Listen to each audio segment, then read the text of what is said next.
Bonjour à toutes et à tous. C'est avec beaucoup d'émotion que je m'adresse à vous quelques jours après l'exécution programmée des 12 Charlie. Ce drame a marqué tous les citoyens et l'horreur de cet attentat a plongé le monde entier dans le doute et la révolte. Rassemblons-nous autour de nos valeurs et luttons pour la liberté d'expression. Tels seront nos vœux à l'occasion de cette nouvelle année. Que 2015 soit aussi riche de bonheur et de santé. Face à la réforme ferroviaire, les cheminots ont eu raison de faire grève en juin 2014. Au 1er janvier 2015, la SNCF disparaît après 77 ans d'existence. Les cheminots sont placés désormais au sein d'un groupe public ferroviaire avec les conséquences néfastes suivantes. Remise en cause de tous les accords, division du corps social, fermeture de lignes, fermeture de guichets et de boutiques SNCF et suppression des contrôleurs dans les trains, etc. Usagers et cheminots.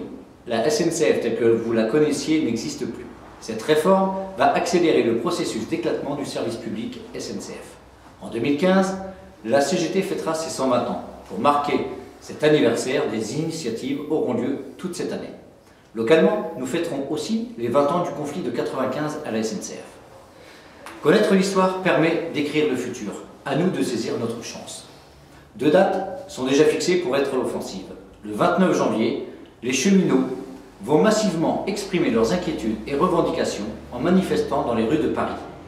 Pour ne pas laisser le gouvernement et le patronat sacrifier le service public SNCF et les emplois. Le 4 février, dans le cadre des 120 ans de la CGT, une table ronde se déroulera à l'université du Maine sur l'histoire sociale locale avec la participation de Didier Lerest. D'autres perspectives se dessineront au cours de l'année, tant la réforme ferroviaire impactera les conditions de vie et de travail des cheminots. Face aux attaques incessantes du MEDEF et du gouvernement, chaque syndicat CGT devra s'impliquer et convaincre les salariés et les privés d'emploi de s'organiser et lutter pour gagner de nouveaux droits. Soyons à la hauteur des enjeux. Que la paix soit placée au cœur des décisions et que les politiques économiques et sociales éradiquent le terrorisme dans le monde. Ceux qui luttent ne sont pas sûrs de gagner, mais ceux qui ne luttent pas ont déjà perdu. Mobilisons-nous pour de belles victoires, bonne année, bonne lutte avec la CGT.